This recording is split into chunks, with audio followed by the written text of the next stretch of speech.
नमस्ते। मेरा नाम डॉक्टर अश्विन हटवार। मैं ऑर्थोपेडिक सर्जन हूँ और भंडारा नशा मुक्ति केंद्र में अटैच हूँ। सबसे पहले हम बात करेंगे अल्कोहल और एनी ड्रग, किसी भी ड्रग्स के बारे में, उसका एडिक्शन और उसका ट्रीटमेंट के बारे में, है ना।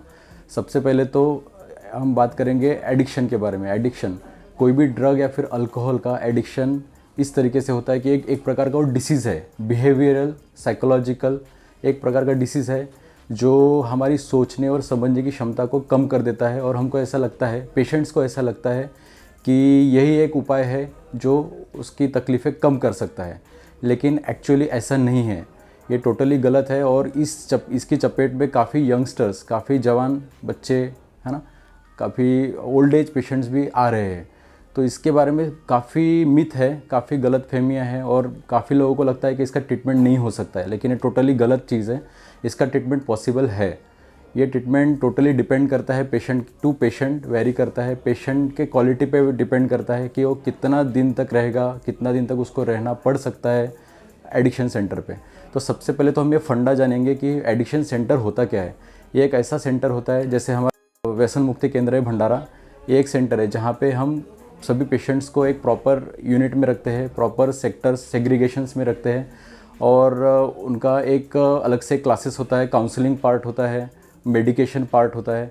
ये सब पार्ट यहाँ पे फॉलो किया जाता है और साथ साथ में एक विजिट्स होते हैं डॉक्टर्स के, वो हम कंटिन्यू मॉनिटरिंग रखते हैं पेशेंट्स के ऊपर। तो ओवरऑल काफ़ी चीज़ों के ऊपर ध्यान दिया जाता है सेंटर में, और जिससे कि पेशेंट को उस लत से हम बाहर निकाल सकें। तो इस तरीके से ट्रीटमेंट होता है। उसमें मेडिकेशन पार्ट में काफ़ी मेडिकेशंस होते हैं जो हम देते हैं, जिससे कि अल्कोहल एब्यूज़ एक प्रकार का एक बिहेवियरल डिसऑर्डर ही है, जिसमें कि काफ़ी लिब्रियम जैसी टैबलेट्स हम उसमें देते हैं और काफ़ी और मल्टीविटामिन्स होते हैं जो हम देते हैं उनमें। और साथ ही साथ में हम काउंसलिंग भी साइड बाय साइड शुरू रखते हैं, जिससे कि पेशेंट को बाहर आने में टाइम लगता है, लेकिन वो आ जाता है। अभी टाइम कितना लग सकता है, इसके लिए टाइम ड्यूरेशन कुछ फिक्स नहीं है, लेकिन जैसे कि मैंने जब आपको बताया कि ये डिपेंड करता है कि पेशेंट का विल पावर कितना है। पेशेंट का विल पावर अगर अच्छा होगा तो काफ़ी जल्दी रिकवर कर जाता है और मैक्सिमम टाइम रिलैप्सेस भी नहीं होते। तो देखा जाए तो इसका जो रेशो है, ये डी एडिक्शन सेंटर से जाने के बाद काफ़ी हद तक रिकवर कर जाते हैं पेशेंट्स।